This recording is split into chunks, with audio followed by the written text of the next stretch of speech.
Good evening and thank you for watching KREX 5 News at 10. I'm Michael Logerwell. Now it's election day here in Colorado and voters here in Mesa County are weighing in on two candidate races along with some state, county, and city ballot measures.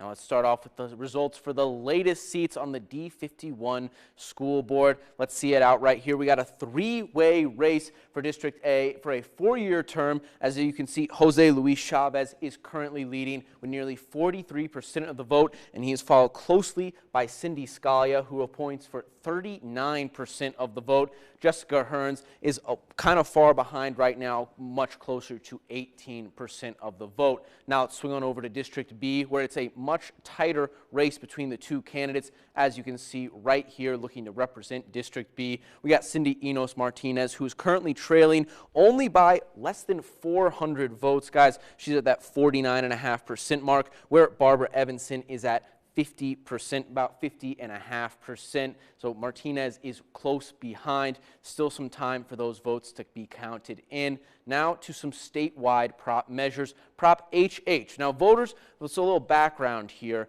This would affect pocketbooks. This would affect, voter Prop H asks voters to allow the state government to keep some amount of surplus tax revenue, which the Colorado Constitution currently requires be refunded back to taxpayers. You may remember Tabor refunds. Now, in exchange, the measure would lower property tax rates for the next 10 years. And so far, voters seem to be overwhelmingly saying no. That no number is about almost 800,000, while the yeses are under 500,000, under 40% of voters are currently saying yes.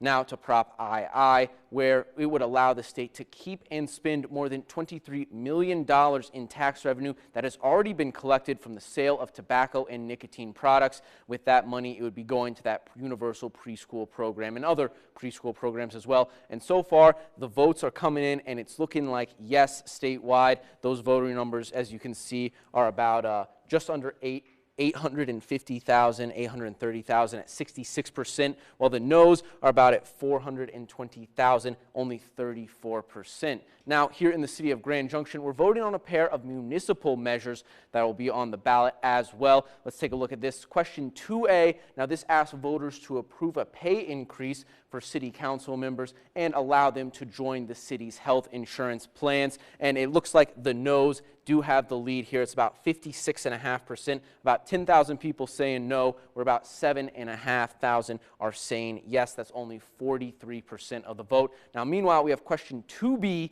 and that asks voters to increase the authorized lease term for city property from 25 years to a term not to exceed 99 years when the property is to be used for affordable housing. Now, this is a much tighter race. Voters saying yes to the measure are about 50.5%, while voters saying no are about 49.5%. And it looks like just about 200 votes are separating the two. Now, there also are some county measures as well, and that includes question 1B, which asks for the term limit for the Mesa County clerk and recorder should be expanded to an additional term for a maximum of 3 consecutive terms. And so far, it seems the voters are overwhelmingly saying no. That's about 65% compared to 35% on the yeses. That's 15,000 for yes and close to 30,000 for no, almost doubling the vote there. Now, as we continue to look, that also affects positions for the assessor, surveyor, and treasurer. They're currently all receiving no. This isn't just for clerk and recorder. There are other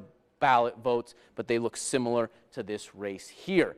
Now, as we dig into other local news, that ends our election night coverage.